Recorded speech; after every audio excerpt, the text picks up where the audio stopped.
Ce jeu psychologique auquel vous jouez est-il vraiment nécessaire?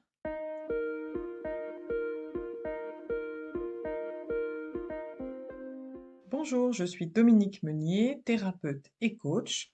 J'accompagne les femmes souffrant de charge mentale et de trop-plein émotionnel à retrouver une vie joyeuse et légère en apprenant à lâcher prise et à gagner confiance en elles. Que vous soyez joueuse ou non, nous sommes tous concernés par les jeux psychologiques. Écoutons seulement cette scène de la vie quotidienne. Vous tchatchez avec votre collègue Marianne à la pause café. Elle vous raconte qu'elle est bien embêtée car elle a mal au dos depuis 10 jours. Pourquoi tu ne vas pas voir un ostéo? J'y suis allée 2 fois même. Tu devrais peut-être te mettre en arrêt maladie?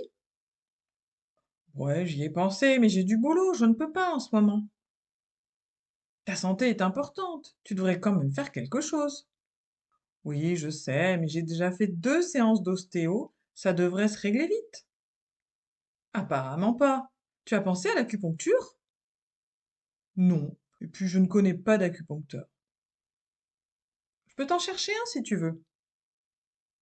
Je sais pas trop, pourquoi pas. J'en peux plus de toute façon. Tu as vu dans quel état tu es? Oui, je sais, mais ça va bien finir par passer. Même si aujourd'hui je me sens particulièrement mal. Mais au fait, es-tu allé chez le médecin? Non, je ne veux pas prendre de médicaments. Stop, stop, ça va durer encore longtemps.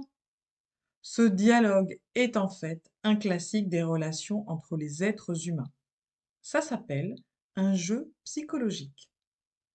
Et son nom officiel est le jeu du oui mais. C'est Eric Berne, le père de la chère analyse transactionnelle, qui a conceptualisé tout ça. C'est très éclairant. Ça permet de comprendre à quoi nous jouons et dans quel bazar nous nous mettons, à l'insu de notre plein gré, comme on dit. Sous couvert de discussions simples entre collègues, en fait, il se joue tout un tas d'interactions. Chacun a son rôle. Vous qui cherchez des solutions à tout prix à une aide qu'on ne vous a pas demandée, tendance sauvetage sur les bords, et Marianne qui sabote les unes après les autres les propositions que vous lui faites et finit par vous persécuter allègrement. Tout va bien, c'est un magnifique tournoi de ping-pong. Reste plus qu'à ce que vous vous énerviez face à la passivité, entre guillemets, de Marianne, et ce sera parfait. Quant à elle, si elle s'énerve, elle finira au mieux par vous demander: mais que veux-tu que je te dise?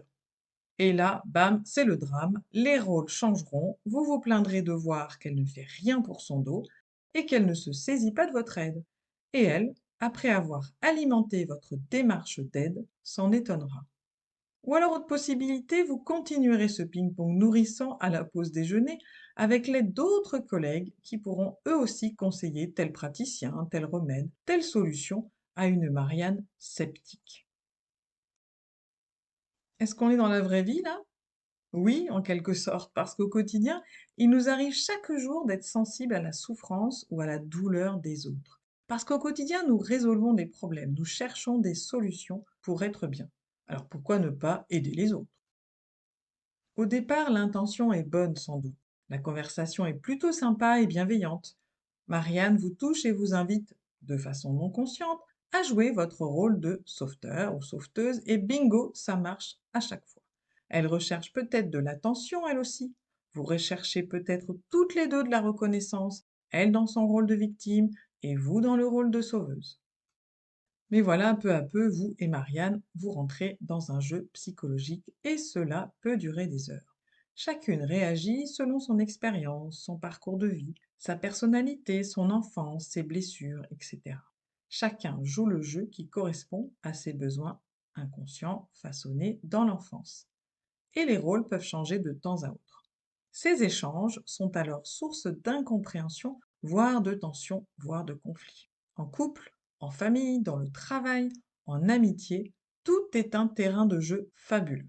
Évaluer consiste donc à ouvrir l'œil et les oreilles pour constater à un moment donné si nous jouons à un jeu ou pas.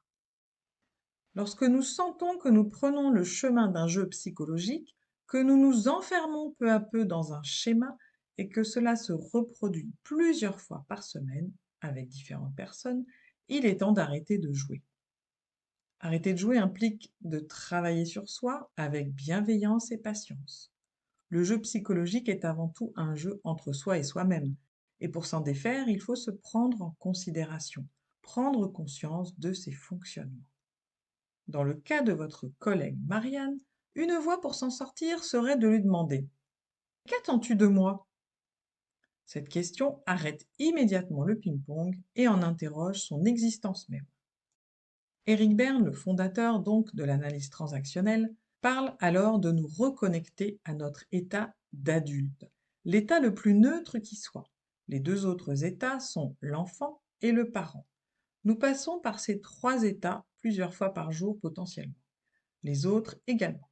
Les interactions sont donc multiples, mais ne donnent pas les mêmes résultats entre performance et conflit.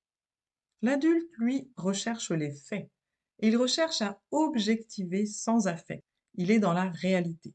Ainsi, il ne peut pas se faire embarquer dans un jeu psychologique. Imaginons, si vous managez une équipe et que l'un de vos collaborateurs démonte systématiquement les propositions des autres et les vôtres, estimant que, je cite, ce n'est pas efficace, pas opérant, pas innovant, trop cher, pas simple, etc. Vous pouvez toujours essayer de lui soutirer des détails et jouer un jeu psychologique. Mais vous pouvez aussi dégainer votre état d'adulte et lui demander: sur quoi tu te bases pour avancer cela? Et paf, fin du jeu! La lecture d'Eric Berne peut être vraiment utile à chacun d'entre nous, que nous soyons branchés développement personnel ou non.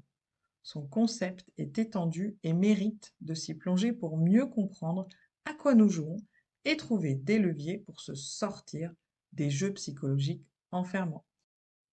Alors, à vous de jouer, si je puis dire. Je vous remercie pour votre écoute. Je vous invite à liker, partager, commenter ce podcast s'il vous a plu. Pensez à vous abonner à ma chaîne également. Bonne journée et à très bientôt.